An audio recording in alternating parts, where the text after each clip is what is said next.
This Alienware review is brought to you today by Kiwi Reviews. This Dell Alienware laptop 17-inch was deployed on June the 19th, 2013. I like to think of it as more born on 2013, June 19th, being an alien, but deployed is the way that they want to call it, and that's what the label says on the bottom.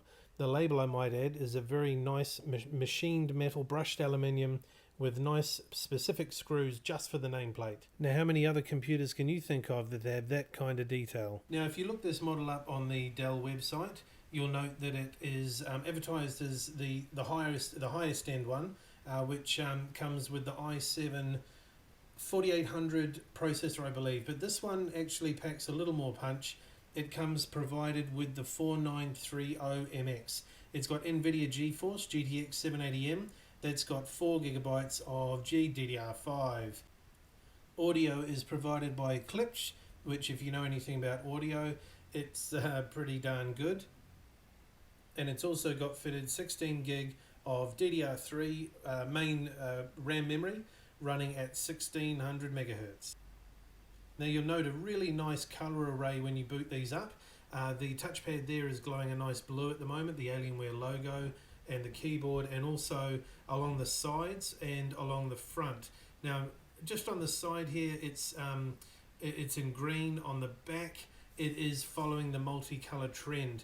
The power supply plug that plugs into the actual side of the laptop has a light ring as well. Now, I was quite excited with that. I said, wow, they've really pushed the boat out, but that one just stays solid blue. But that's fine. I mean, it's a really nice touch. You know straight away that you've got power to the laptop, which usually you'd then have to, say, feel the power supply. You'd have to make sure it's plugged in. This way, blue light, it's obvious, there's power there.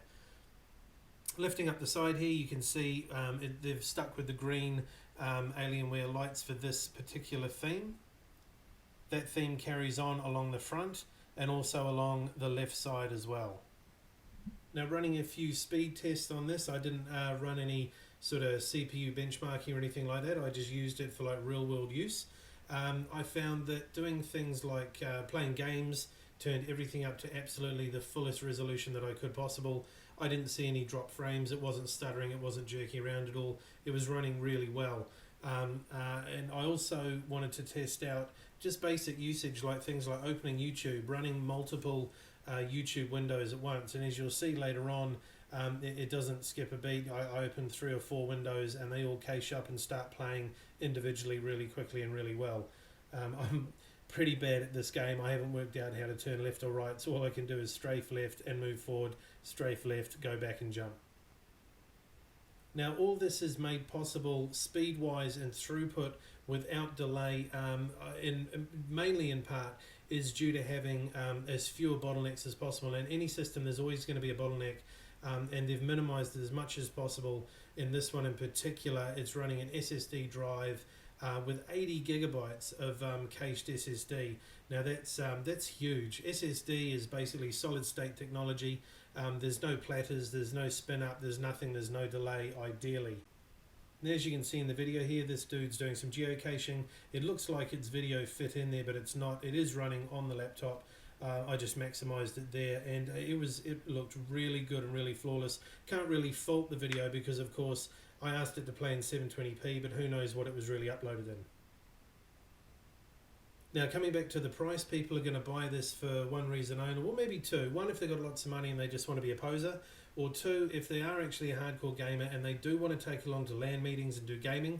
That's what this is going to excel at. You're not going to get this being sold by some corporate who wants to take it on the train and check his emails on the way to work. It's simply too big and clunky for that. The power supply alone it sucks a gigantic 12.5 amps at potential full load. Now that is the biggest I've ever seen. So, I mean, yes, sure, it's heavy. It's a 17-inch. You've got a nice screen, but ideally it's horses for courses. And I would say that as what this is suited for, it does the job well. This particular model will not give you much change out of 5,000 New Zealand dollars, but you can get into the entry 17-inch Alienware laptops for around the 3250 mark. Obviously, prices will vary and options will vary also. And this was just a quick video review for you, just to see it in action, see it light up, see how it moves, get a feel for it. Head on over to kiwireviews.co.nz to check out the full written review and see what we thought of it.